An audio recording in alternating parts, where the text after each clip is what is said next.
I'm Chris Kendall. This is Jamie Butler. We work at Mandiant, and I'm actually sort of a dual-hatted person at Mandiant. I do a lot of work as a consultant, actually going out in incident response engagements, conducting forensic analysis, as well as working on the product team, the guys building our incident response appliance and agent, and that's what Jamie does full-time as well. Our talk today is titled Blackout, What Really Happened. It's not about a particular blackout or the energy grid or anything else, just a clever name for talking about the topic of code injection techniques and how they're used by malware and some of the forensic techniques required to try to investigate incidents that involve code injection. Right? So here's the outline of our talk. We're going to start out with sort of the basics of code injection, and this is not a new topic at all. Right, so we're not sort of trying to argue that we've invented code injection, and I will present it as sort of a background, though, for some of the details later. We'll talk about injection techniques in user land and in kernel mode, all on Windows. So we're focusing on Windows, although certainly the issues here are just as relevant to other operating systems. Finally, we'll show some examples from real malware of how this stuff works, how the code injection happens, how you can find it, what clues are left behind, and then we'll talk about detecting injection attacks by doing memory analysis of raw memory. Right. Okay, so the basics. Code injection, basically, by using that term today, all we mean is any technique that's used to run code in the context of some other process, right? Some existing process or some process that got launched that actually has some legitimate purpose, right? It's not just a malicious process, a backdoor. Maybe it's Internet Explorer, right? And you're using Internet Explorer, injecting some code into it so that you can perform extra tasks that Internet Explorer wouldn't usually do, right? So why does code injection happen? Reason number one is evasion, right? Hiding from automated or human detection of malicious code. Many tools and many people are sort of tuned towards finding the evil process, right? They look for malicious files, malicious processes, and we're sort of making the argument here today that that's actually not a fine enough resolution anymore, given the way that malware is sort of working now, right? You need to find the malicious thread, and so that's sort of a main theme of the talk. Another reason that code injection happens is for impersonation. So if you have security controls that are working on a process level, right, such as the Windows XP Service Pack 2 firewall, it blocks things at the process level, right? So if you can inject yourself into a process that's allowed to perform some activity, then you no longer have to worry about those security controls, right? And you can also inject yourself into a process like LSASS, let's say, that has access to credentials or credentials in plain text, right, perhaps. And that's the way that things like PWDump and SamJuicer and FindPass work, right? They inject themselves into processes that have the information they want so they can do that work. Okay, so from user mode on Windows, we'll talk about a few different ways that basically talk about the mechanism for how code injection works. First of all, the Windows API provides you everything you need for code injection, right? So somewhat surprisingly, you don't even have to use the native API. The Win32 API provides you everything you need to do code injection. So Virtual Alloc EX is capable of creating new memory, allocating memory inside of any process. You give it a process, a handle to a process, and it'll open memory in that process. Write process memory, it will write into the memory of a remote process. You can read process memory. You can even create remote thread, right? So that's the basic idea of how this works is all you have to do is obtain a handle to a process, and then you can manipulate its memory as if it's your own, right? So we call open process.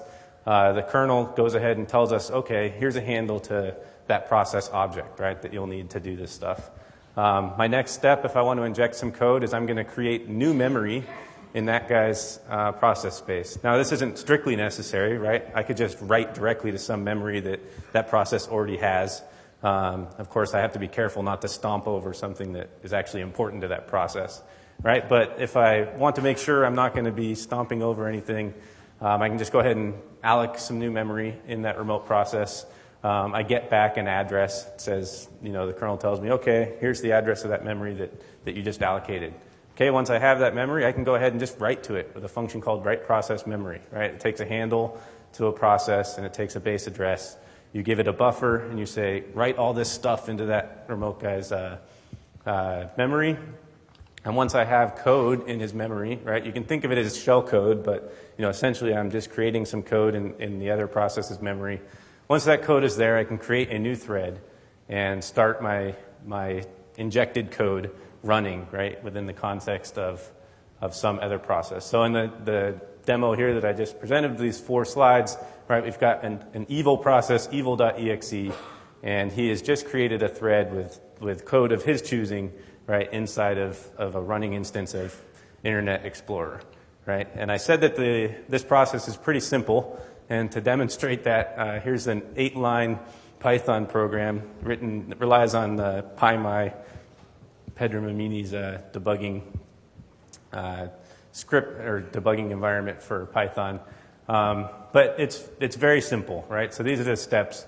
This particular example here injects a payload of EBFE, right? So it's a 2-byte payload. That's the instruction jump -2 in x86. So this injection will basically create any process you want to jump into an infinite loop, right? And we can demo that, but I think I'll skip that in the interest of time. But basically it's very simple, right? So 4 lines, and we've got a program that injects code into some other process.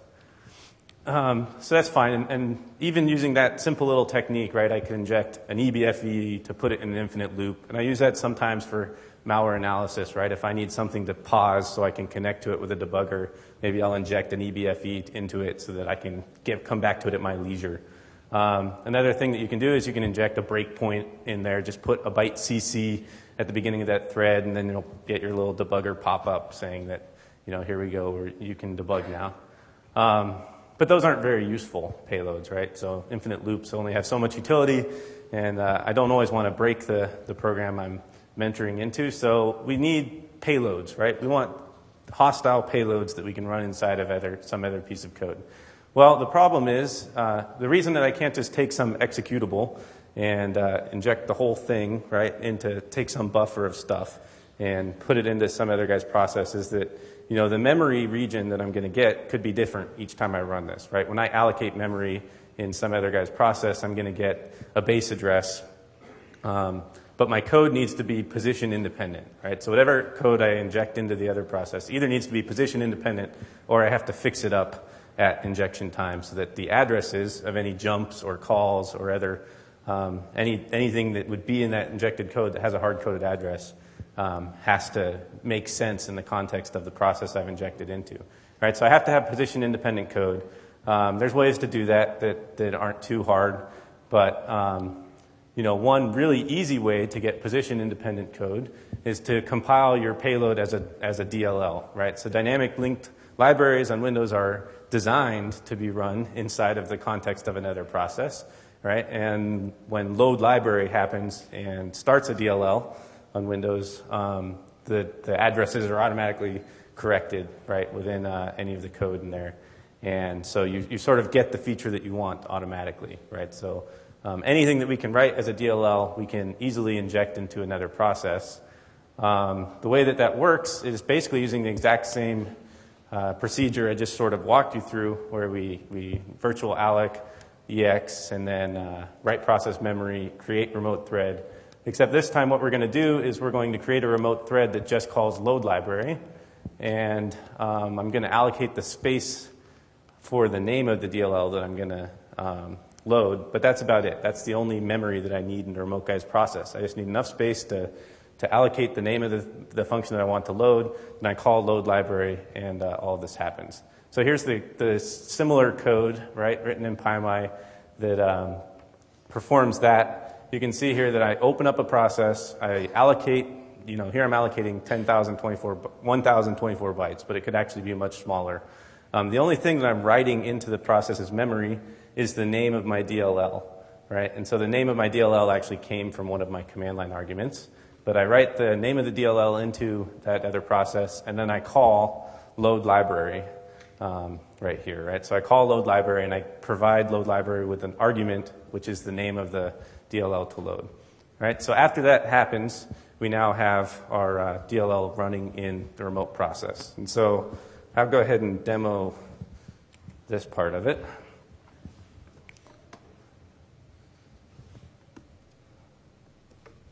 So let's say I have an Internet Explorer process, right? And I need the PID of Internet Explorer. Oh, hey, that's interesting. Let me see. Did I misspell it? Task-lisk. Sorry, there you go. Nerves. Okay, 2992. So I can just do Python inject DLL 2992, and I have a DLL here that I've made beforehand that's called listener.dll, right? And we run it, and it appears that not much has happened here, right? If I do a netstat -ano, we actually see, now you may not know this immediately, right? But I have this listening socket right here, the third line down. It's on port 6666, and my O part is the process ID, is scrolled off to the side here. But the process ID is 2992, which if we scroll back a little bit, you'll see that that was the process ID for Internet Explorer, right? So Internet Explorer is now listening on port 6666. If I go ahead here and switch to my, live demos never work, right? This just worked a minute ago. Anyway, theoretically, the listener is definitely there, right? And we should be able to actually connect to it and just get a reverse command shell, right? So get a Windows command shell. So rather than try again, I'll just press on and pretend that you saw a little command shell there. All right, yeah, switch back.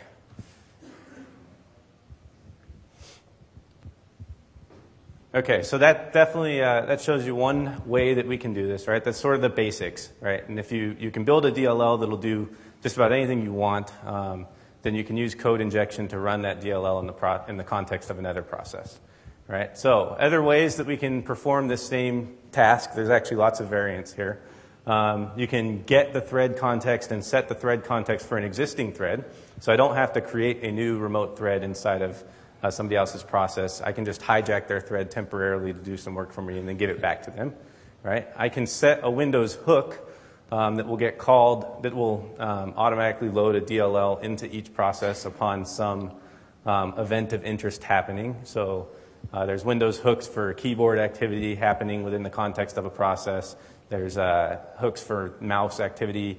A lot of people use this Windows hook for computer-based training. WHCBT is a fairly common thing to install a global hook for because nothing else really uses it, right? It's a very uncommonly used feature, so you're not probably going to step over somebody else. So you can install a hook on Windows CBT events that will load your DLL whenever that event is fired within a specific process. Little comment here on permissions and security. You may think it's kind of unusual that a user would be allowed to sort of manipulate the memory of other processes, right? This kind of violates the idea that processes are separated from one another so they can't damage each other. As a normal user, any process can inject into any other process that user owns. And if you have the debug privilege, the SE debug privilege, you can actually inject code into other people's processes. So SE debug is usually only granted to members of the administrator group. So if you are an administrator, I can not only inject to something like Internet Explorer, but I can inject into services.exe or an SVC host process or something that's a service that's running all the time on the system. Right? Okay. Other ways that you can inject code, app init DLLs. Every time a process starts, each DLL that's in this list will get loaded.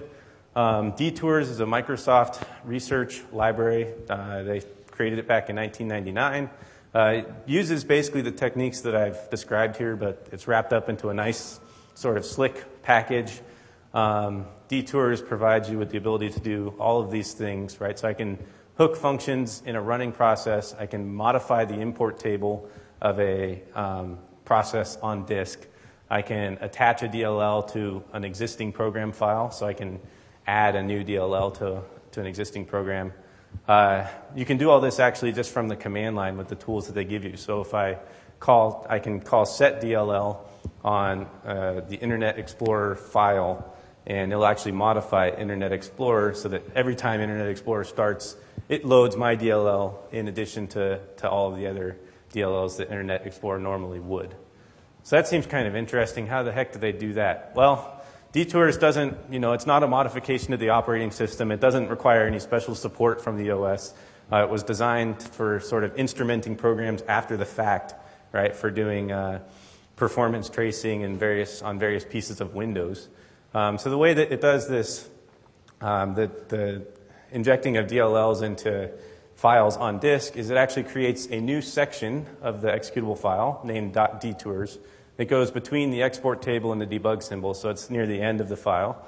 The .detours section will contain the original PE header, so it's saved so that they can undo it later, right? So you can call set DLL to add a DLL to the file, and then you can call set DLL/R later to remove anything that you've added, and then it will just take the original PE header out of the .detours section and shove it back onto the beginning of the file where it's supposed to be.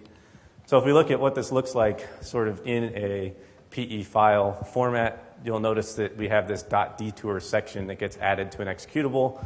And you should never find standard Windows binaries in your C:\Windows System 32 directory with detours sections. If you do, you may have been infected by malware. And we've seen this in the real world in several different engagements where this was used as a method of persistence rather than adding something to it as a service. Well, they just detoured an existing Windows binary that gets called upon startup, and they added their backdoor DLL to that file. They didn't name their backdoor even listener.dll. It was named something. It was like some language. It was like English.nls. So it was you're like, oh, well, there's lots of NLS files on a system, and it blended in very well. Set DLL, again, I can make Notepad start listening on the network, right? So not to belabor the point, but that's the kind of stuff that you can do. Okay, so when we perform DLL injection, and DLL injection, like I said, it's the simplest way of doing this because DLLs are sort of naturally position independent. When we perform DLL injection, load library requires that the DLL be on the disk, or at least on an SMB share, right? So it could be across the network. But generally, right, so it's nice to be able to inject in somebody else's process and not have an evil process, right? But it's even better to be able to do that and not have a file on disk that could be found by an incident responder as well, right? So there's several ways to do that. The Metasploit project, so Metasploit has a thing called the Meterpreter that's part of Metasploit that uses a pretty clever method of getting around the way that load library usually works by hooking functions that are normally involved in reading the file from disk. And so the functions that they hook, you can see here, they hook NT map view of section, NT open file, NT create section, open section. And their hooks are real small and simple. All they do is they say, well, if the DLL being loaded is our Meterpreter DLL, then don't get it off of the disk. Just take it from this buffer in memory, right? So Meterpreter, as part of their shellcode payload, they push down the payload into memory, and now whenever load library is called for one of their DLLs, it just looks in memory and it lies to the OS about where that DLL is actually coming from, right? So they didn't have to write their whole own loader, which would be the other thing you could do, right? You could just replace load library with something that doesn't require things to be on disk. But it was much easier to simply hook these 5 functions, right, and work around it that way. Okay, so we can sort of demonstrate the way that Meterpreter works as well. Let me see here. So here I have Metasploit running. And so this is going to be my attacking virtual machine, and I have another XP box over here on the side. That's my victim. So there's lots of, I'm not going to sort of spend too much time talking about Meterpreter, but it's, or rather, about Metasploit itself, but very flexible, nice. They have all these exploits. So I'm going to use the set slice overflow exploit for Internet Explorer. And let's see. Man, that's slow.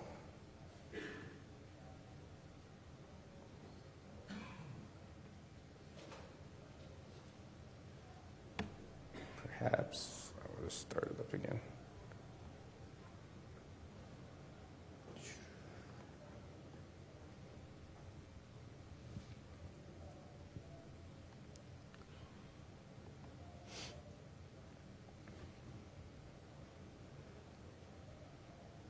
It's almost as if something is eating all my CPU. That's all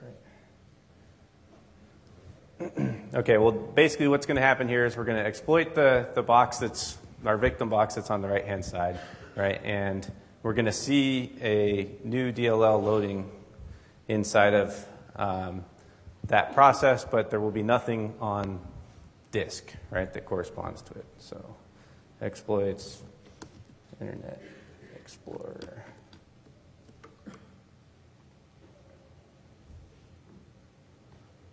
I don't know what is eating my CPU.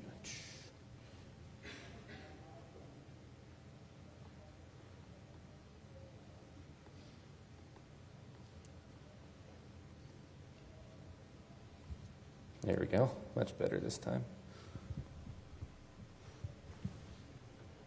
Maybe I spoke too soon. There we go. Okay, so in the list of the huge list of payloads that Metasploit supports, you'll see that there are several of them tagged Meterpreter here. And one of them is just a simple bind the Meterpreter environment to a TCP port. Right here, I'm just entering my IP address for this machine. So 10.37.129.5. Remember I said I'm exploiting a browser bug here, which has been sort of a very common theme of this year, I'd say, in my incident response work. People aren't exploiting network-facing servers anymore. They're exploiting clients via browser bugs and documents. Right? So that's certainly been something we've seen a lot. So here's a hostile URL, and if I was actually a bad guy here, right, I'd have to somehow convince this client to visit this URL, but that's not too hard of a challenge. If I run this thing, hopefully it's going to kind of appear to freeze Internet Explorer. If we switch back here, we'll see that I just got a new session opened. And if I move around my windows, I have a session. Here's the session that corresponds to that new machine. I can interact with the interpreter here. I can list processes that are running, right? So I've exploited the browser. There is no new hostile process running. Internet Explorer is just running my existing stuff. And let's see. So this will be sort of my first demo of the stuff that Jamie's going to talk about quite a bit, right? Using our intelligent response agent, I can collect information about stuff that's in memory right now for that Internet Explorer process. And I'll let that run, but I have one here saved. Let's see, on my desktop from a second ago. And, you know, if you're trying to find the evil here in Internet Explorer, there's some ways that you can do it. First of all, Meterpreter is not that sneaky in that it leaves stuff, it hides things on disk, right? So it doesn't put itself on disk. So if you're doing traditional disk forensics where you come back to the machine and you shut it down and you make an image and you bring it back to your work, you're not going to find any signs of the fact that Metasploit was there. However, its DLL is actually in the list of currently loaded modules. It has a standard name, METSRV. And the way that we're going to find it here in our memory output is searching for, I think this is right, execute, read, write.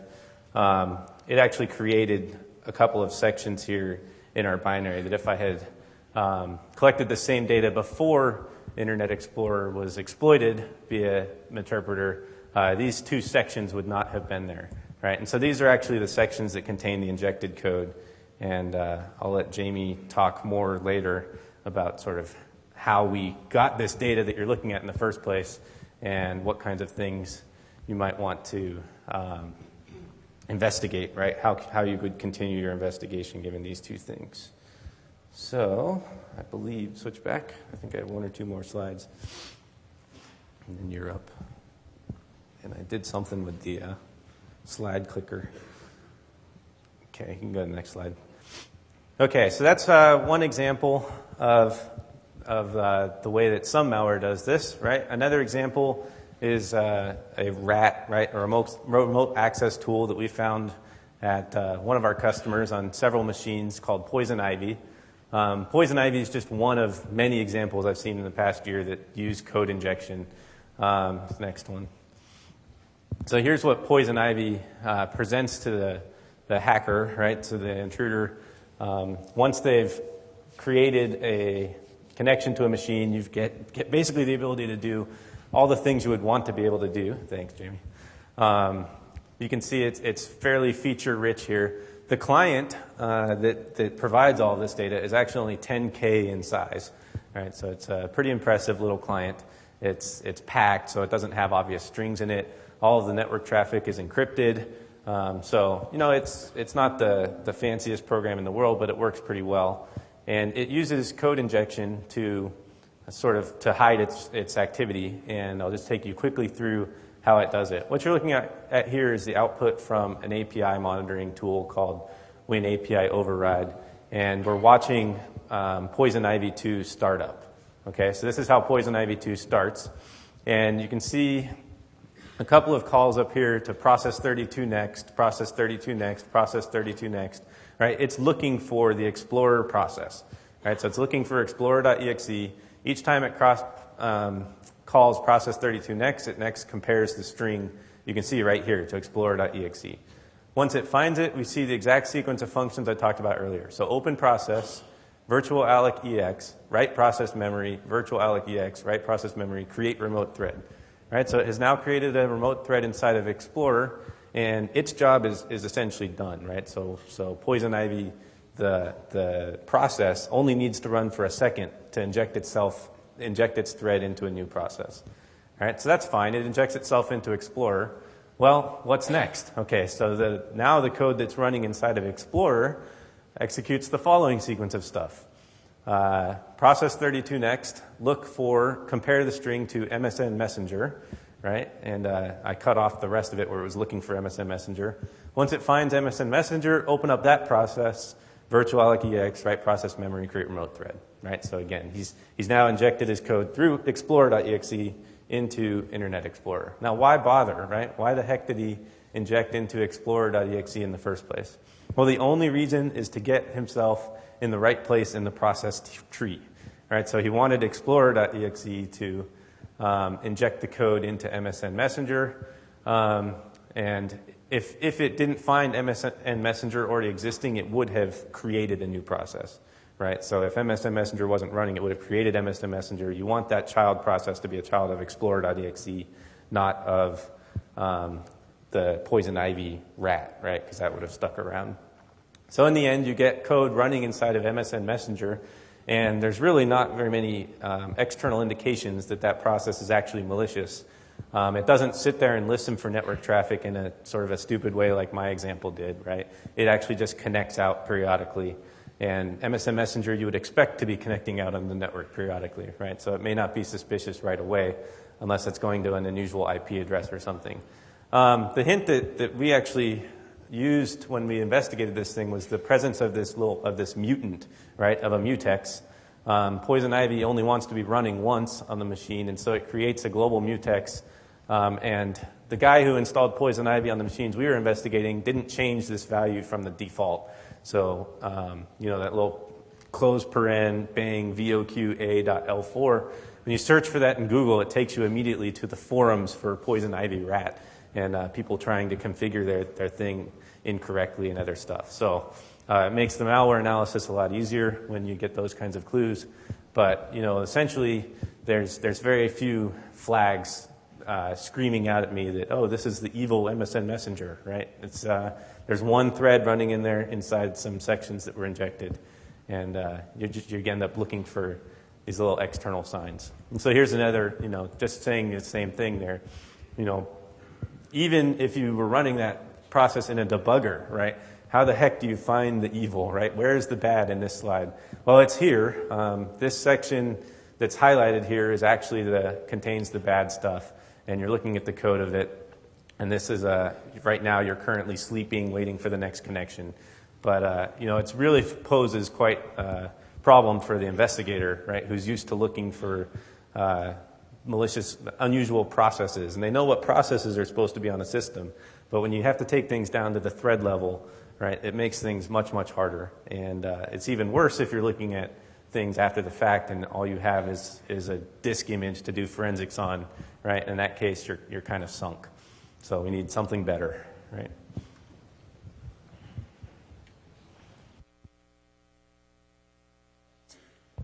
Testing. Can everyone hear me?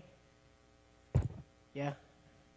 Okay, so we're going to cover, Chris has done a great job of covering some of the tools out there for user mode process injection. We're going to cover here kernel mode process injection. So this would take place from a driver. Again, you might think if you're a kernel mode driver, why in the world would you want to inject into an existing user land process?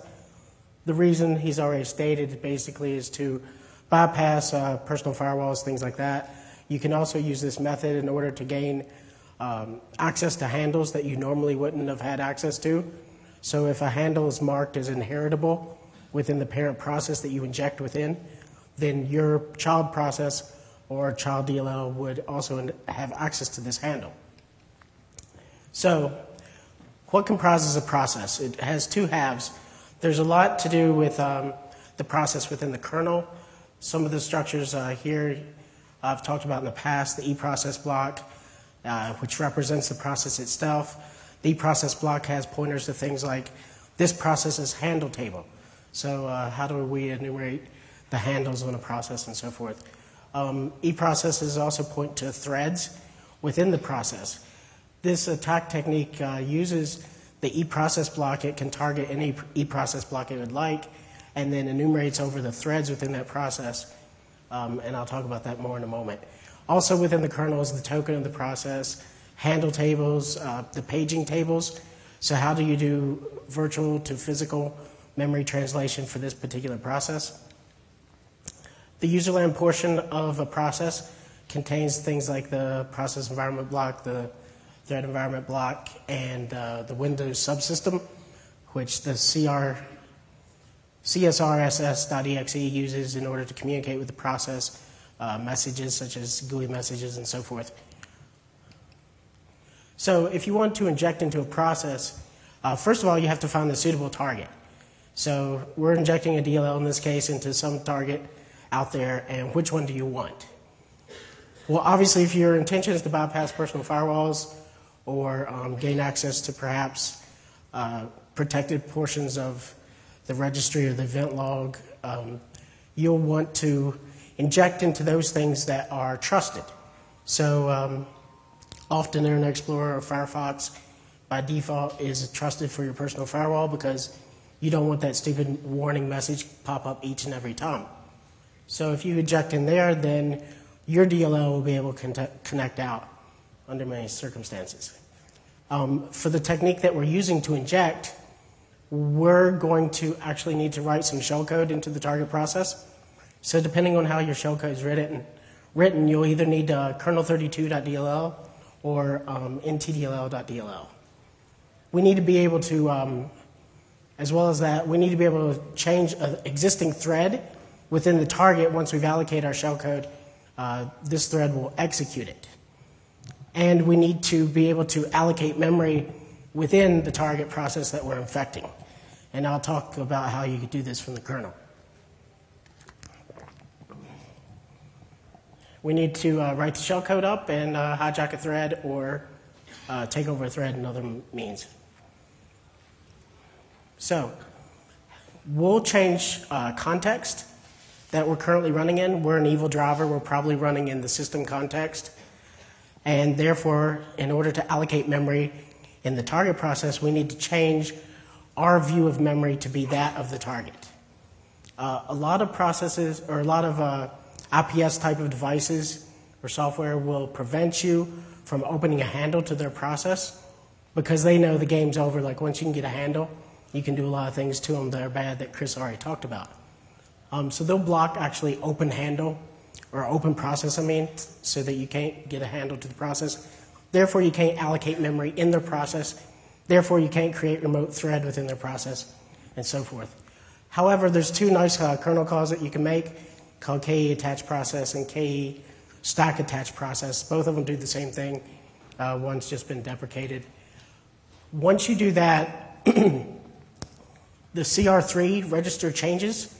CR3 points to your page directory table base, which is responsible for all the virtual to physical memory translations.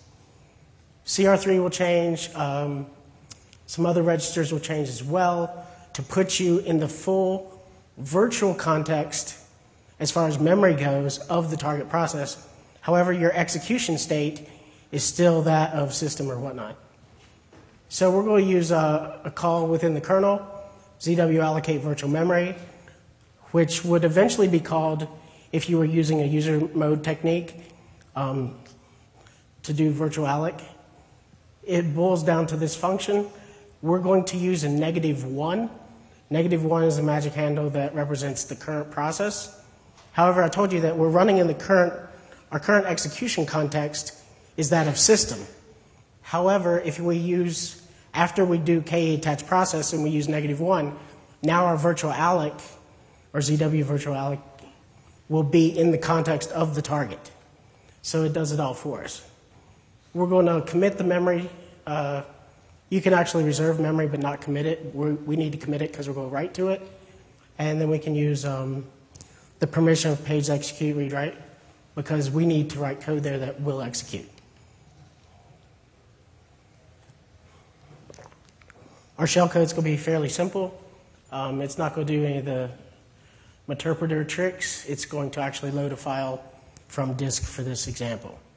We could have done the other way, but it's just more than, we don't write malware, so just talking about technique here. So we're going to call load library. Load library is going to do all the work for us that Chris already described, patch up the addresses and so forth.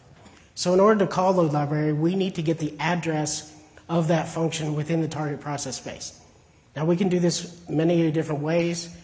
The old shellcode technique is to use the FS register. The FS register actually got changed when we called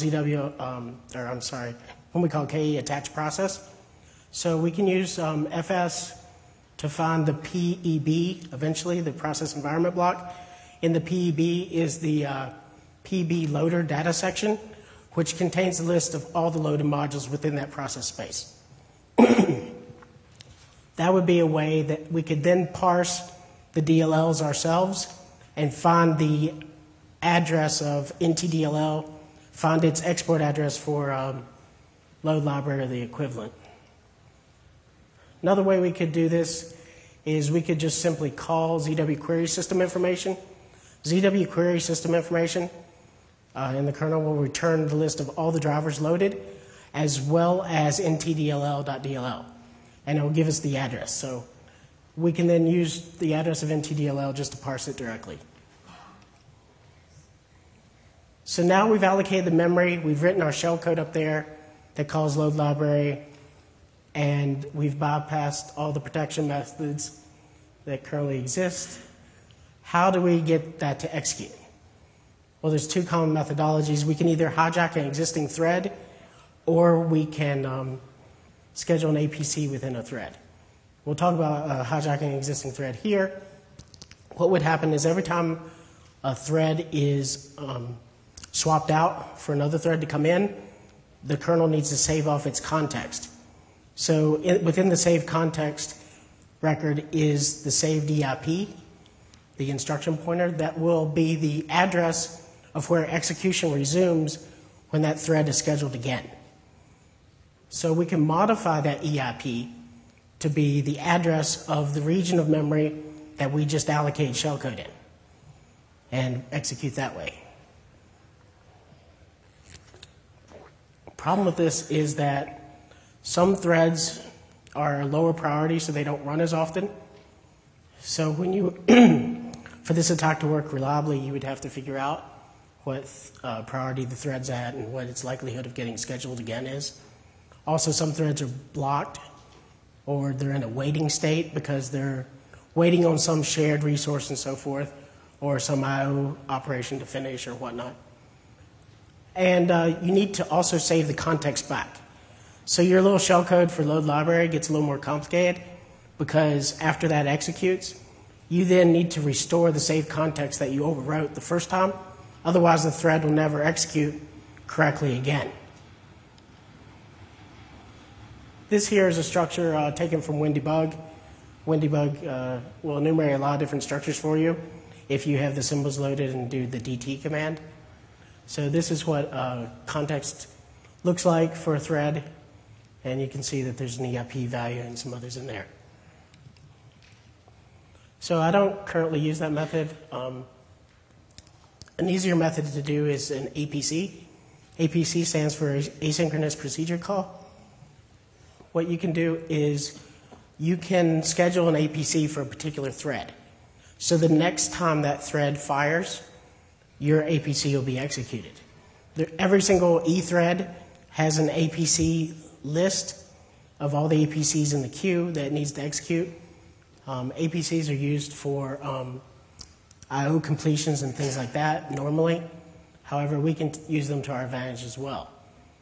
So within the APC, when you create one of these objects, you tell the APC what code you want it to execute at the next time it runs. So we're going to have the address of the shellcode that we just wrote up. And in order for an APC to fire, the thread actually has to be alertable. And I'll show you what I mean by that. Within the eProcess block, there's a 1 byte field that says whether this thread is alertable or not. This is taken from the MSDN. This is Microsoft's explanation of the different types of APCs. There's kernel mode APC, user mode APC. And when they will and will not, when APCs will and will not be delivered to a particular thread. I won't go into all the idiosyncrasies of this. So here's the code to find an alertable thread so that we can schedule our APC. You pass in the eProcess block, or a pointer to the eProcess block of the target process you want to inject within. Then you find the list of threads within that eProcess block by dereferencing from the thread offset. Once we're at that point, we have a pointer to a eThread object, and we can simply walk it through the do loop there, do while. We can walk it looking at its alert offset to see if it's equal to 1. If this is true, then we return the address of that eThread because we need that when we're scheduling our APC. I'll forgo the demo till the end because I want to tell you about the what's going on in the demo when you see it spit out a bunch of information. So here's some of the motivation for our memory analysis. It has to do several different things for us. We know that APIs can lie. We also know that you can, for example of how you would do this is in the PEB, there's the loaded module list. You could simply remove yourself from that, and your DLL will disappear from Process Explorer and all these other tool sets. You can also hook the virtual memory manager so that if someone tried to do read process memory or something like that, which actually Mark Rusanovic's Process Explorer does, you could subvert his reads so that the tool reads somewhere else. Also, APIs aren't available in classic forensics. What I mean by classic forensics is usually offline or dead forensics. So we need to, this is what motivated the development of the analysis tool, and this is what it had to do. So it couldn't rely upon any APIs. One side effect of this is that we should be able to look at both live memory and a dump of memory exactly the same. We don't have to rewrite any of our code, because if we're not using APIs, that means we have to do all the memory translation ourselves. We also don't rely upon any PDB symbols from Microsoft about where certain structures lie. Normally, what will happen is tools will use linked lists and so forth to find all processes or to find all drivers. These linked lists are exported, but only if you have the PDB symbols to find the address of the export. So we don't use that because OS has changed quite frequently. We want to try to derive as much as we can from just raw bytes. So what do we require to run? Well, we have to have access to physical memory, or some other tools had to give us a dump. There's already tools that will give you a memory dump. DD will do it for you.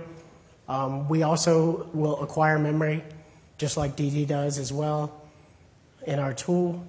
We need to be able to derive the version of the OS, because the version of the OS determines how things are set up in memory. We need to be able to find all processes and threads, and to enumerate things like handles, DLLs, ports, etc. If we can enumerate handles, which we won't show you in this demo, but our tool does it, the enumeration of handles will tell you, hey, this process has a handle to that mutex or mutant that Chris showed in the example of the rat tool. So DLLs is what we're going to concentrate on here, and we'll talk about how we found those in a moment. So first of all, to do virtual to physical memory translation, you have to determine if the system is PAE or non-PAE. That changes the way you interpret the page directory tables and the page table entries. We need to be able to find the page directory table base. This is process specific. Every single process has its own view of physical memory. That's how the OS protects processes from one another, because they don't have a shared address space. And we need to translate prototype PEs, and eventually when we begin to dump the memory, like once we find an injected DLL, we might want to grab that area of memory, write it to a file, so that we can throw it into a reverse engineering tool set, such as IDAPRO and whatnot, in order to figure out what this malware does.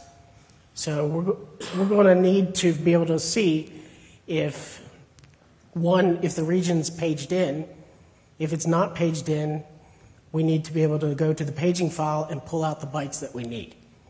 Now, to do this, you would, if you're on a live system, we have software where we read the raw disk to get access to the paging file. If you were on a dead system, you would obviously have to have acquired the disk image as well as the memory image.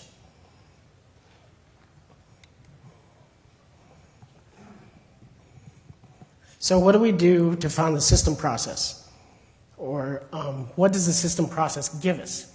If we can find the individual system process that exists on this host, we can derive most of the things that other tools have to hard code. So for instance, the system has its own, it has one single version of the page table base for the OS itself. So we can find that.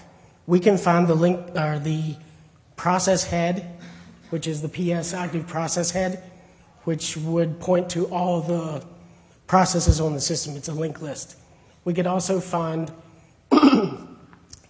the handle table list head, which in the past others have used to find rootkits by traversing the handle table list, and so on and so forth.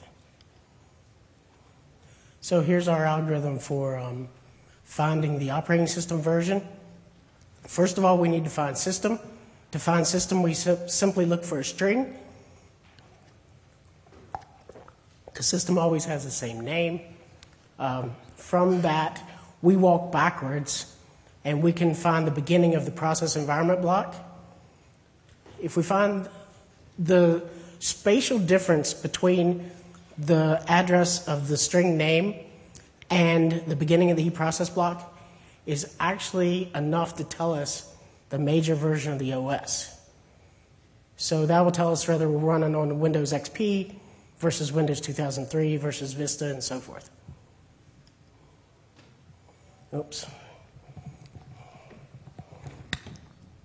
Sorry about that.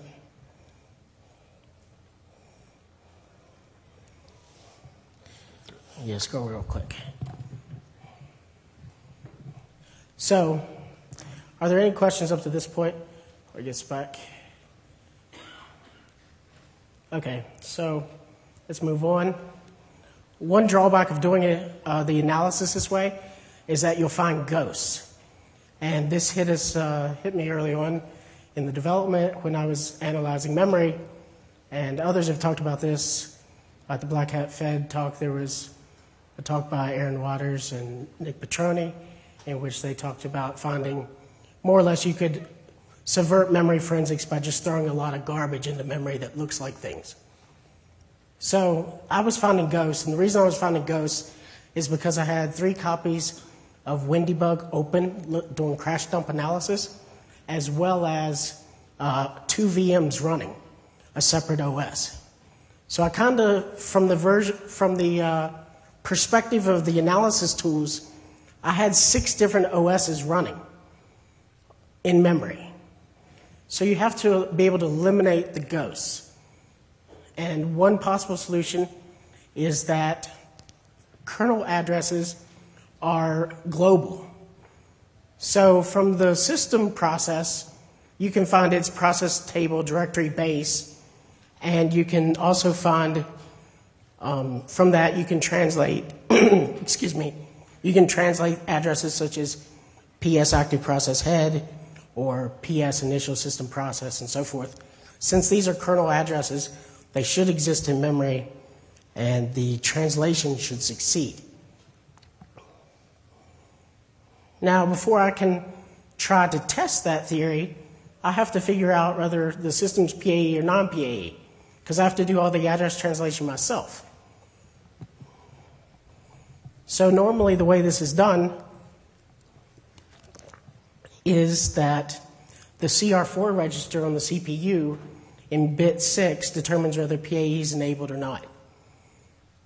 However, since we're running, either we're analyzing a dump of memory or we're running on a live system, but remember the requirement was we really use no APIs. We don't run any code that deals with the analysis itself on the live system. Therefore, we don't have access to the CR4 register. So what's the solution to this? Well, you can look through memory for a long time, and believe me, I did. And you can find that there is a processor control region. The processor control region is in the kernel address space. It points to a K processor, a KPCRB. KPRCB contains a K processor state. K processor state contains K special registers. And K special registers contains the saved CR4 value. This works beautifully every time on a crash dump.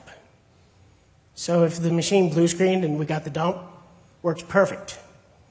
Never works on a real system. A live system that's running, that CR4 isn't updated, or I couldn't determine that it was updated in a reliable manner. The OS just wasn't updating that field, so I was screwed. It was all zeros. So how do I determine CR4?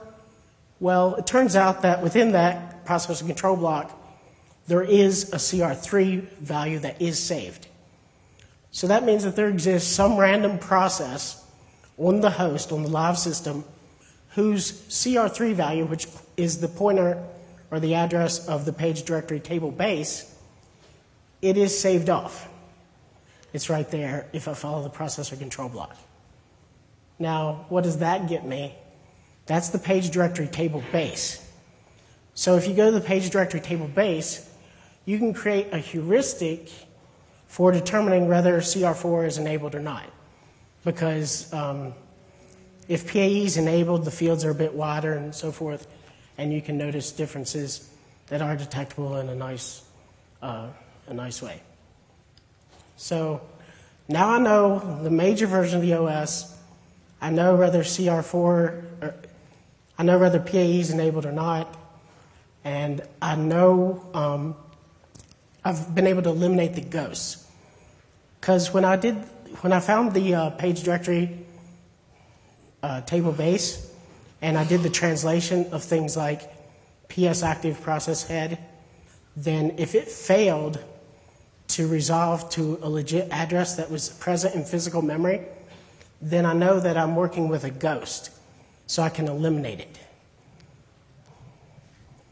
Now let's talk about finding injected DLLs.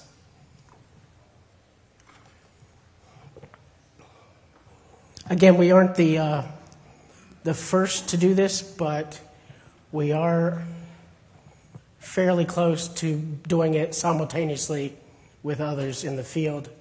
There will be some tools released by Aaron that will demonstrate walking VADs, and we'll talk about what that is, and we do it as well.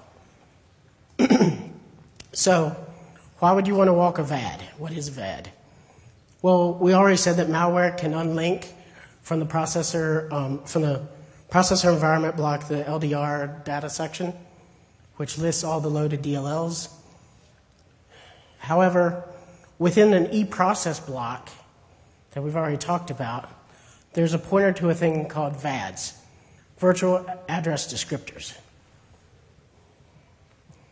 VADs, this is a tree, a self-balancing tree, according to Mark Rusanovich and David Solomon in their Windows Internals book, which is very valuable when you're doing this type of analysis. It's a self-balancing binary tree, so we can walk all the leaves and find all the VADs in the system.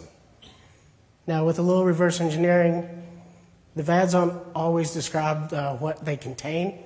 However, with some reverse engineering, you can figure out that there's the address range, its flags, the parent of the VAD, obviously, to walk up, its left and right child, and a control area. So this VAD contains a control area, and a control area contains a file object. And file objects contain a Unicode string, which is the name of the DLL.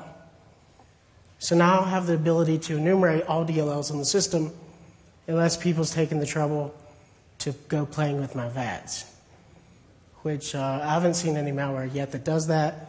It is in papers that will be presented at the Digital Forensic Workshop in 2 weeks that talk about this attack. However, I haven't seen it in practice. So let's demonstrate the tool in working, and we'll also demonstrate the DLL injection from the kernel.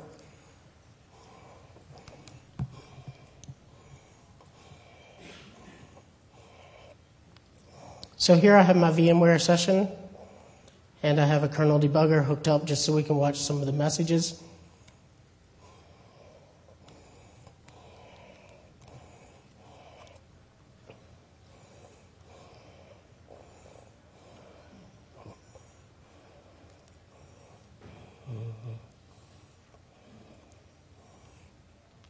So I'm going to inject into Internet Explorer. Sorry about that. I don't have a network connection up and running.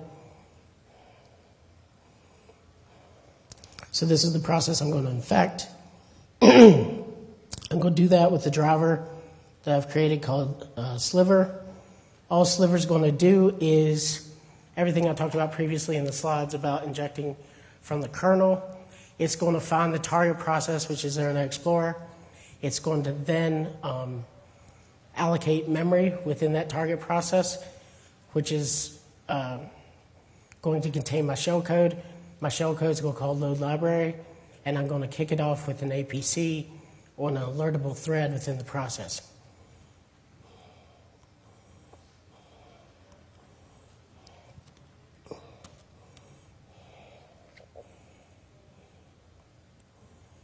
So if I go down here to the output, this is WinDebug.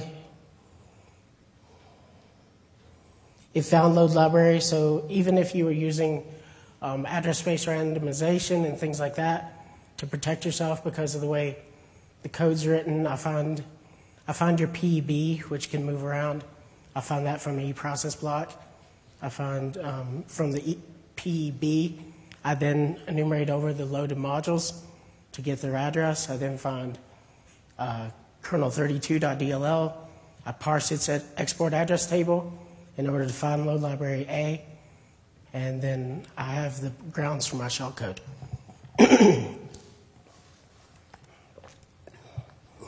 You'll see there output that says looking at thread. That's me walking all the threads within the process space, within the eProcess, so that I can determine if it's alertable or not. And then you'll see Simple Network DLL is installed. It's injected now. The APC is fired, evidently, and the DLL is injected. And if this was connected to network, it'd be sitting there waiting on connection.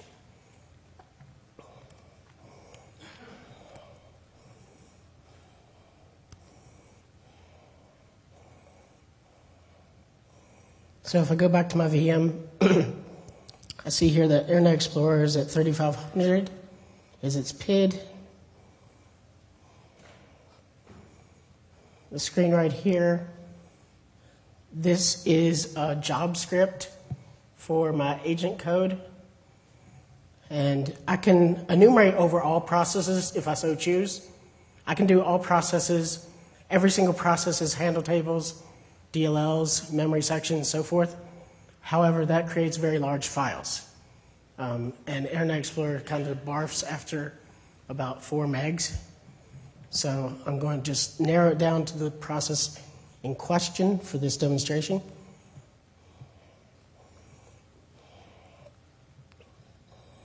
And then here is the command line arguments to my agent.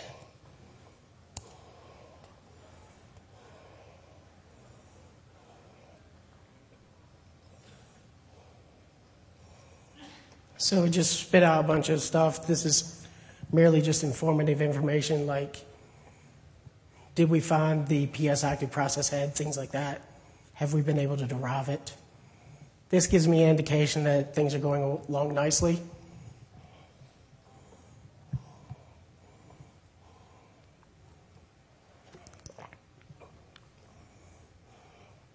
Okay, now we have a signature of sorts that looks for processes. We're finding all processes within the system. Even if the process has been unhooked using like the FU rootkit or whatever, we can still find it.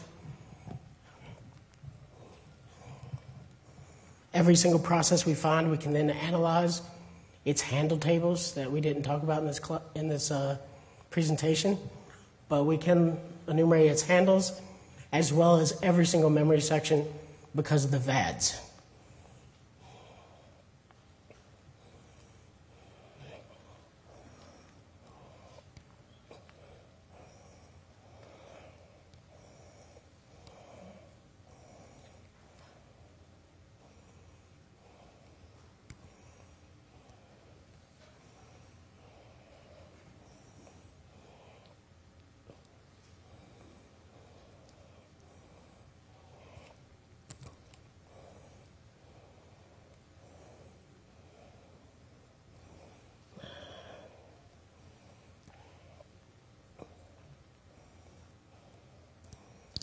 So I'll show you what the injected DLL looks like here.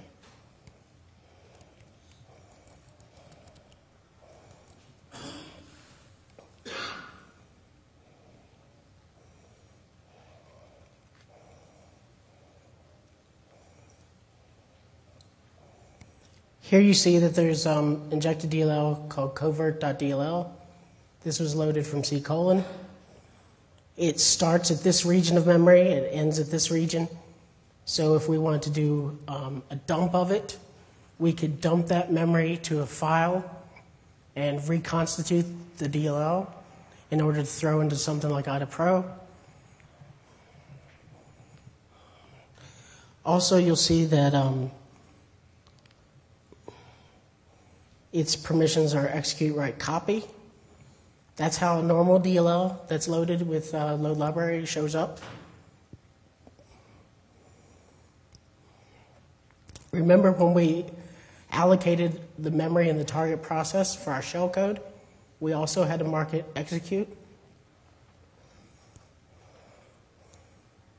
So even though there is no file on disk that represents this binary that's in memory, we can determine, just like in the interpreter example, that its permissions are execute, read, write, which is an anomaly. This doesn't normally exist, especially when it's not mapped as a file. So not only can we detect the injected DLL, we can detect how it was injected.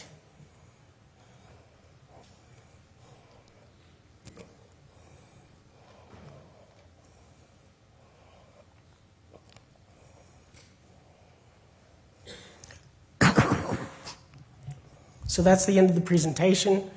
I'm working to get my company to let me release this code into a standalone version that you'll run from the command line and so forth. There won't be source code available. Most likely they won't go that far. But I will take questions now, Aaron.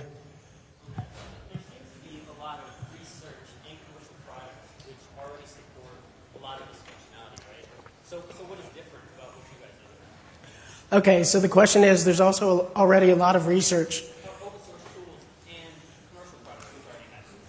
in open source and commercial tools that already have similar things. Well, this is only a subset of what we can do. Would you be willing to have like a challenge, like other people's tools versus yours by like sometime this week? Not by sometime this week. But you said it's already done, right? Why not prove it that you've already done it? I mean, when I spoke with you recently, you said you didn't have the majority of it done. And I'm just wondering how you would now claim that it is.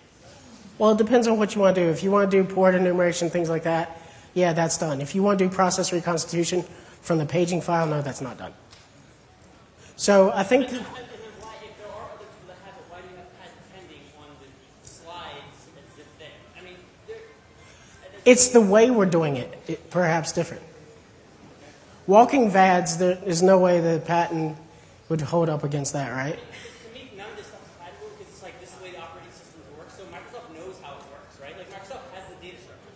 Microsoft can actually do it. They don't. It's not IP. It's no new technology. You know what I mean? That's something you can take up with my boss and our lawyer. And what makes us different than others is I think our tool set is more complete. We don't rely upon symbols. We support PAE, non-PAE. We support a range of operating systems that other tools don't. And we can also do it faster usually than most tools. I've analyzed a commercial tool that does this. It took it 20 minutes to dump out roughly the same output that it took me 2 minutes to do. So I think we're involved with a commercial product that already has that capability, has had that capability for a while, which does it, right? it did not have the capability when I was there.